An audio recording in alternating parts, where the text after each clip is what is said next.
નમસ્કાર દોસ્તો, આપ જોઈ રહ્યા છો સાઈ ગ્રુપ મીડિયા હાઉસ સંચાલિત નવસારી લાઈવ અને ઝટપટ ન્યૂઝ। કોંગ્રેસ દ્વારા વલસાડથી નર્મદા સુધી જન આક્રોશ રેલી યોજવામાં આવી રહી છે, ત્યારે આ રેલી આજે નવસારી જિલ્લામાં પ્રવેશી હતી। નવસારીના ચીખલી પંથકમાં રેલીનું સ્વાગત થયા બાદ નવસારી ખાતે પણ રેલી પધારી હતી। જોકે આ રેલી આજે નવસારીમાં આવી અને અનેક શહેરના અને જિલ્લાના અગ્રણીઓની ઉપસ્થિતિમાં પ્રદેશના નેતાઓ એવા અમિત ચાવડા, તુષાર ચૌધરી, કરશનદાસ બાપુ સહિતનાઓએ લોકોને સંબોધન કર્યું હતું।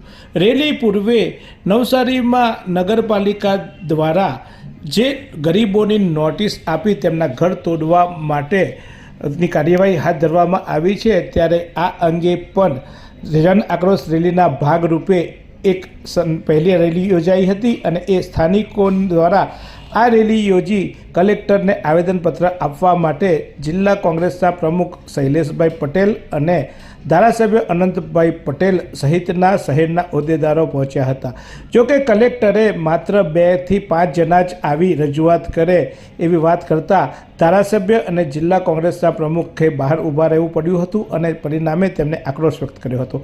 તેમણે જણાવ્યું હતું કે એસી ચેમ્બરમાં બેસી કલેક્ટર લોકોના પ્રશ્નો અંગે બેફિકર રહે છે અને લોકોના પ્રશ્નો સાંભળવા માટે તેમની પાસે સમય નથી। જિલ્લાના જ્યારે અગ્રણીઓ અહીંયા આવ્યા હોય, ખાસ કરીને કોંગ્રેસના અગ્રણીઓ અને વાંસદાના ધારાસભ્ય આવ્યા હોય, ત્યારે એમને પણ પ્રવેશ નહીં આપી તેમને લોકશાહીમાં જાણે કે ડાગરૂપ કર્યો હોય તેવા આક્ષેપો પણ શૈલેષ પટેલ દ્વારા લગાવવામાં આવ્યા હતા।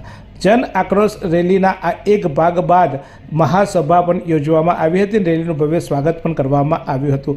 ત્યારે આ સમગ્ર રેલી અંગે જિલ્લા કોંગ્રેસના પ્રમુખ શૈલેષ પટેલે શું કહ્યું તે જોઈએ। આજરોજ કલેક્ટરશ્રીને અમારી જન આક્રોશ યાત્રામાં આદિવાસી સમાજના લગભગ 500 થી વધુ આદિવાસી સમાજના લોકો એકત્ર થયા હતા અને રજૂઆત કરવામાં આવી હતી કે નવસારીમાં ખોટી રીતે એમના આવાસોને તોડી પાડવાની નોટિસ આપવામાં આવી છે। વિકાસના બહાને લોકોને ઘરબાર વગરના કરવાની આ વાત છે, ત્યારે એ રજૂઆત લઈને એ આવેદન આપવા માટે અમે કલેક્ટરશ્રી પાસે આવ્યા હતા। અમારા ધારાસભ્ય શ્રી અનંતભાઈ અને હું પોતે ત્યાં હાજર હોવા છતાં કલેક્ટરશ્રીએ એમની ગેરવર્તણૂક કરીને પોતે એસી ઓફિસમાં બેસીને એવું કહેવામાં આવ્યું કે અમે 2 જ માણસોને સાંભળશું કે 5 જ માણસોને સાંભળશું, આ બીજા સમાજના જે પીડિતો છે એમને સાંભળવાના નથી। ત્યારે અમે એમને કહ્યું કે જે સાંભળવાના છે એ મેડમ પીડિતોને સાંભળવાના છે, અમે તો રજૂઆત કરનાર છે।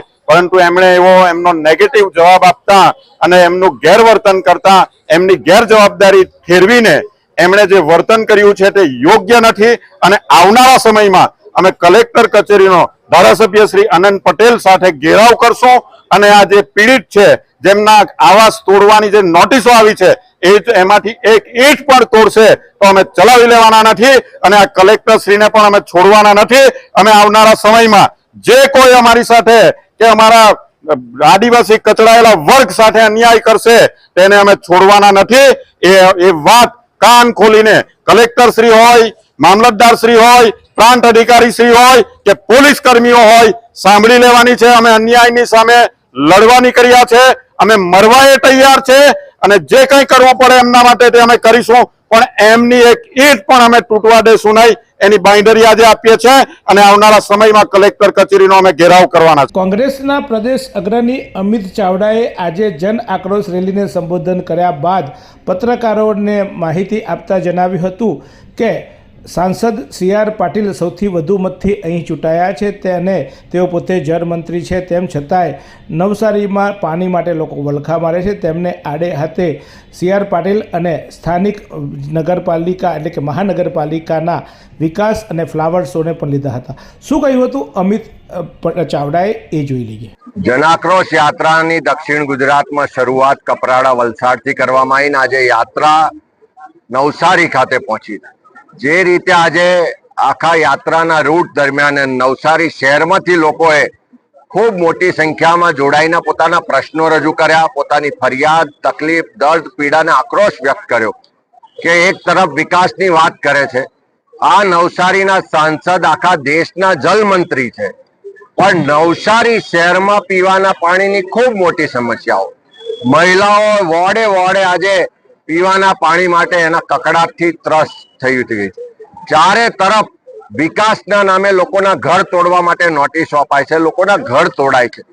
સરકાર કોઈને પાકા મકાન ઘરનું ઘર તો નથી આપતી, પણ વર્ષોથી બાપ દાદાએ બનાવેલા ઘરો એ તોડવામાં આવી રહ્યા છે.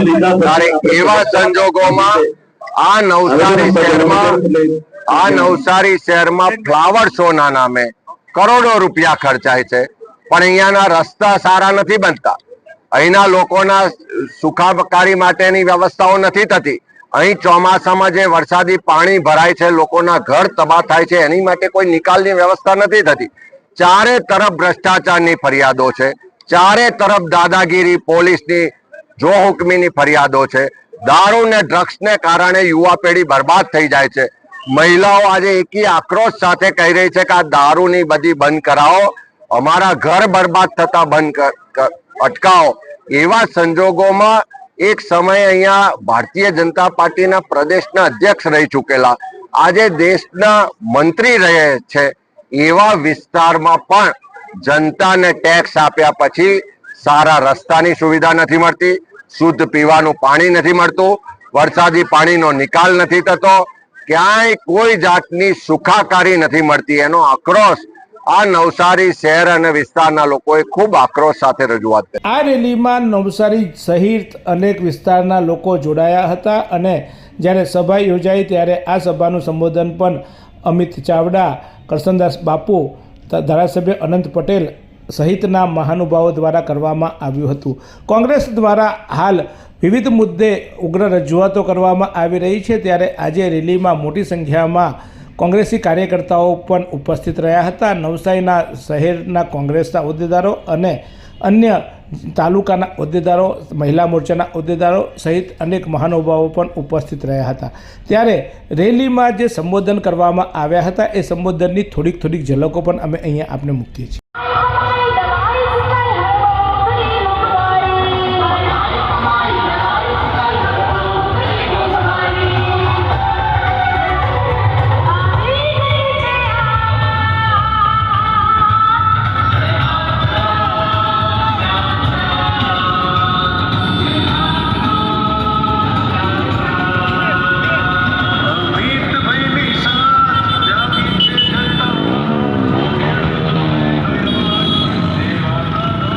ભાજપના વિકાસ સામે અનેક પ્રશ્નાર્થો આજે કોંગ્રેસના નેતાઓ દ્વારા કરવામાં આવ્યા હતા.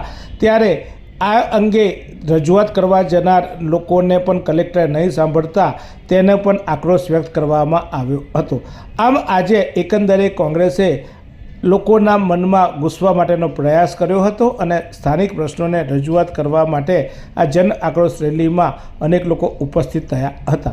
નવસારીમાં બનતી આવી ઘટનાઓ તમારા સુધી પહોંચાડતી એકમાત્ર ચેનલ નવસારી લાઈવને આપણે સબસ્ક્રાઈબ કરી જ હશે, પરંતુ અમારી બીજી ચેનલ ઝટપટ ન્યૂઝને હજુ સબસ્ક્રાઈબ ના કરી હોય તો કરી લેશો, કારણ કે અવનવા સમાચારો અમે તમારા સુધી આ બે માધ્યમો દ્વારા પહોંચાડતા હોઈએ છીએ.